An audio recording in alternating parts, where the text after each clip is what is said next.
Preview.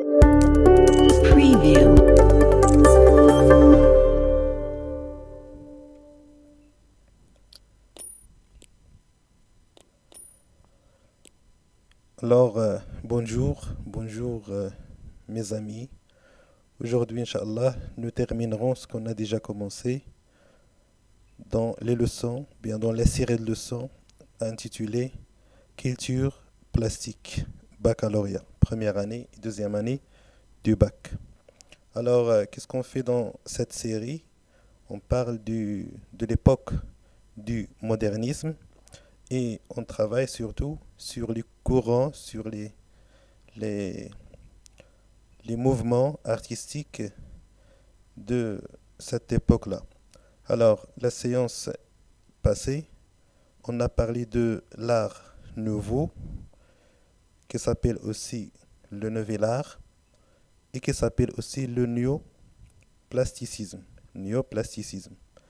Aujourd'hui, Inch'Allah, j'ai choisi le cubisme, encadré par 1907 et 1914. Dans cette vidéo, nous découvrirons ensemble la notion du cubisme. Nous parlerons de sa définition, de ses caractéristiques, de ses objectifs, et on verra un tableau représentatif qui donne ou bien qui résume les informations qu'on citera plus tard. Alors, commençons par la notion. Le cubisme, 1907-1914, c'est quoi? Alors, nous avons cette définition. Le cubisme s'efforce de faire apparaître clairement la construction du tableau. Il ne s'agit pas de représenter la réalité vue, mais la réalité reconnue.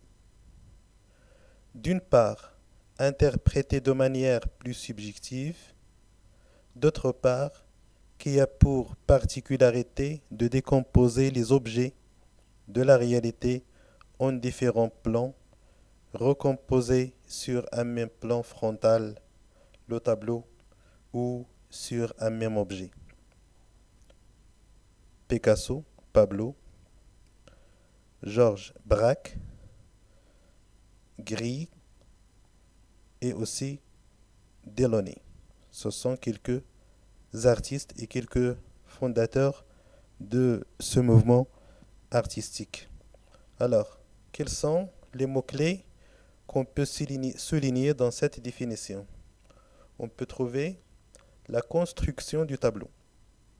Le cubisme travaille pour faire apparaître, pour montrer, pour mettre en valeur et clairement la construction du tableau. Il veut montrer la construction du tableau. Alors, le cubisme ne cherche pas à représenter la réalité. Il ne veut pas représenter la réalité comme il est, mais il voulait représenter la réalité reconnue. Alors, on ne parle pas de la réalité vue, mais la réalité reconnue. La subjectivité. L'artiste cubiste interprète de manière subjective. Et quand on dit subjective, c'est le contraire de objective. Subjective signifie que les caractéristiques de la personne interviennent dans l'interprétation du tableau. On parle des idées de la personne, on parle aussi de ses sentiments. Alors, on ne représente pas le tableau d'une manière objective, mais d'une manière subjective. La technique, ici, décomposer les objets. C'est une technique, la décomposition des objets. L'objet qu'on veut dessiner, par exemple dans la peinture, qu'est-ce qu'on fait à cet objet? On les décompose en parties. Décomposer. Et après la décomposition, on réorganise l'objet en différents plans. Décomposition, puis réorganisation pour montrer la réalité en différents plans. Il y a aussi le mot recomposer, c'est un autre travail qui suivait la décomposition. Décomposer les objets, puis recomposer ces objets sur un même plan frontal, soit un tableau, soit euh, euh, le même objet. Alors les mots-clés que vous voyez, c'est une construction du tableau. Montrer la réalité reconnue et non pas la réalité vue. La subjectivité de l'artiste. La technique de composition et aussi de la recomposition sur différents plans. Alors les mêmes idées qu'on verra dans cette nouvelle définition. Alors le cubisme est une école d'art. Une école d'art. Ici, une école, on ne parle pas de l'établissement, mais nous parlons du mouvement. Quand on dit une école d'art, c'est une doctrine ou bien c'est un mouvement artistique qui essayait de représenter les objets décomposés en éléments géométriques simples. Il y a une répétition des mots décomposés. On décompose l'objet pour qu'il devienne sous forme d'éléments géométriques. Alors le mot géométrique est un mot-clé dans ce courant de cubisme. La troisième définition, le cubisme est un mouvement artistique du début du XXe siècle, c'est l'époque, le modernisme. Les artistes cubistes proposent de représenter les objets et les corps en les décomposant par forme géométrique. C'est la même idée. Décomposer en éléments géométriques, en les décomposant par forme géométrique. C'est la même signification. Des formes géométriques simples. Qu'est-ce qu'on fait? En multipliant les angles de vision du sujet représenté. Ce qui est nouveau dans cette définition, c'est que les artistes cubistes multiplient les angles de vision du sujet représenté. Ils représentent peu de courbes. Alors, on peut aussi garder la multiplication des angles de vision. D'accord. Géométrique simple, la forme géométrique simple, l'action ou bien la technique de la décomposition. Oui, c'est un mouvement artistique comme les autres. Et la nouvelle idée, c'est multiplier les angles de vision. Et aussi, il représente peu de courbes. On ne trouve pas beaucoup de courbes, mais surtout, on trouve des traits droits. Ok, on résume les objectifs du cubisme dans les mots ou bien dans les petites phrases suivantes. Décomposer l'objet, recomposer les objets sous des formes abstraites. Alors ici, on passe de la réalité de l'objet à l'abstraction.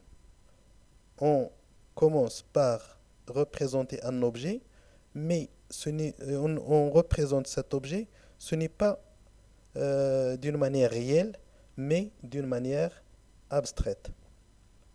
Troisièmement, multiplier les angles de vue. Voilà, numéro 3. Multiplier les angles de vue et par suite représenter le sujet dans un contexte plus large. Alors, quand on multiplie les angles de vue, on représente le sujet dans un contexte plus large. Quatrièmement, représenter le volume sur un plan de 2 dimensions. Alors, on a un volume, et quand on dit volume, on dit 3D. On représente ce volume 3D sous un plan, ou bien sur un plan de 2 dimensions. Et cinquièmement, dessiner sur plusieurs angles de vue, comme on a déjà expliqué. Après, nous passons à un modèle, un exemple d'un tableau de cubisme. Alors, regardez ce tableau de gris. Je ne sais pas est-ce qu'on dit Juan ou bien Juin gris. Nature morte. La nature morte à la nappe à carreaux. Nature morte à la nappe à carreaux. C'est le titre de ce tableau. Il est daté de 1915. Huile sur toile. Les dimensions. New York. Alors, ce tableau représente le courant ou bien le mouvement artistique, le cubisme. Alors, quels sont les critères, les caractéristiques du cubisme dans ce tableau? D'abord, c'est l'abstraction. C'est un tableau abstrait. Oui. Deuxièmement, regardez, ça c'est un volume de 3D, mais représenté sur un plan de 2 dimensions, ou bien 2D. L'artiste a fait beaucoup de décomposition. Il a décomposé la nappe. Regardez la nappe, regardez les couleurs, les carrés et les carreaux. Alors on trouve les carreaux ici, on trouve les carreaux ici, les carreaux ici, ici. Alors, il a décomposé la nappe et l'a aussi recomposé à sa façon. Oui. Aussi, on peut remarquer les lignes. Voilà, les lignes. Ici, lignes, qu'est-ce qu'elles montrent? Elles montrent qu'on a représenté l'objet ou bien le sujet sous beaucoup d'angles de vision. Oui. Et il y a un peu de courbe. Il y a les traits droits et il y a peu de courbes. On n'en a pas beaucoup. Oui. Alors, pour montrer bien les traits, je passe au même tableau, mais avec un effet que j'ai effectué pour montrer seulement les traits dans ce tableau. Maintenant, regardez les traits, la recomposition, la nappe sur la table. Le tableau apparaît bien sûr abstrait.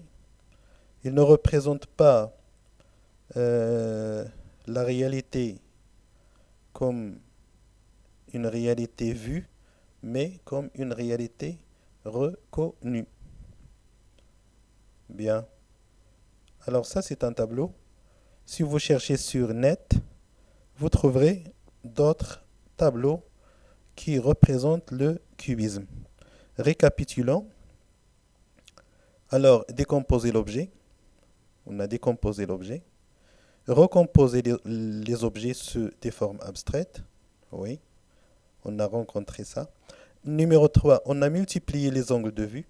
Dans le tableau, je parle du tableau. Il y a une multiplication des angles de vue. Et cette multiplication, comme déjà dit, elle représente le sujet dans un contexte plus large. Ça veut dire qu'elle donne au tableau une grande ou bien une large interprétation où il y a beaucoup d'idées, beaucoup de sujets, beaucoup de problématiques. Ça veut dire qu'ils enrichissent le tableau. Ces multiplications enrichissent le tableau par beaucoup de sens. Et numéro 4, c'est représenter le volume sur un plan de D. L'objet qui se trouve dans le tableau, c'est une nappe ou bien une table, mais cette table 3D est représentée seulement sous forme de dimension. Et à la fin, on a dessiné, ou bien le tableau a été dessiné sur plusieurs angles de vue. Alors, le cubiste, c'est l'artiste. On peut dire que Gris, c'est un cubiste. Et le courant artistique, c'est le cubisme. Le cubisme. Et c'est un mouvement artistique de l'époque du modernisme.